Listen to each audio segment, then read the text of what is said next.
আসসালামু আলাইকুম রহমতুল্লাহি ওয়া বারাকাতুহু। বিসমিল্লাহির রহমানির রহিম। প্রিয় দেশবাসী, গণভোট ও ত্রয়োদশ জাতীয় সংসদ নির্বাচন 2026 বহু রক্ত জীবনের বিনিময়ে বহুল প্রত্যাশিত ভোটাধিকার প্রয়োগের দিন চলে এসেছে। আগামীকাল 12ই ফেব্রুয়ারি বৃহস্পতিবার সকাল 7:30 থেকে ভোট গ্রহণ শুরু হবে। আপনার ভোটে আগামী শাসক নির্ধারিত হবে, দেশ পরিচালনার নীতি নির্ধারিত হবে।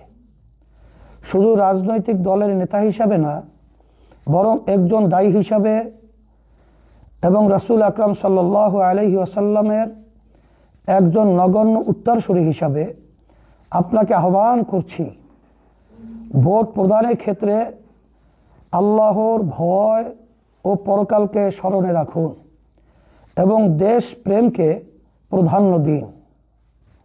কোনো দলের প্রতি আনুগত্য, কোনো লোভ বা ভীতি যেন আপনাকে ভুল জায়গায় ভোট দিতে প্ররোচিত না করে। কোনো অপরাধ না করেও কেবল ভুল নেতা ও নীতিকে ভোট দিয়ে নিজের আমল নামায় চুরি, দুর্নীতি সহ নানা অপরাধের পাপ যুক্ত করিয়েন না।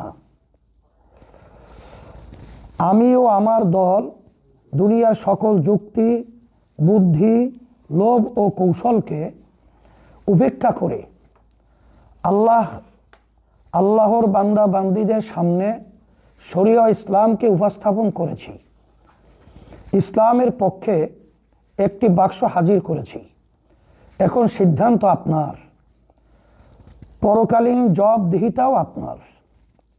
প্রিয় নেতাকর্মী ও দেশবাসী, আগামীকাল শেষ রাতে উঠে আল্লাহর কাছে রোনাজারি করে ফজরের নামাজ জামাতে আদায় করে ভোট কেন্দ্রে যাবেন।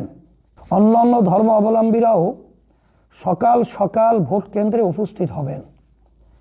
ভোট কেন্দ্রে একা যাবেন না, বরং আশেপাশের সবাইকে নিয়ে একসাথে ভোট কেন্দ্রে যাবেন, একসাথে থাকবেন।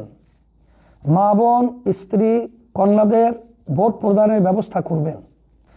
আপনার পরিচিত ও এলাকার সবাই যাতে ভোট কেন্দ্রে যায় সেজন্য ব্যবস্থা করবেন। ভোট কেন্দ্রে গিয়ে শান্তভাবে সঠিক পদ্ধতিতে ভোট প্রদান করবেন। কেউ যেন মানুষের ভোটাধিকার হরণ করতে না পারে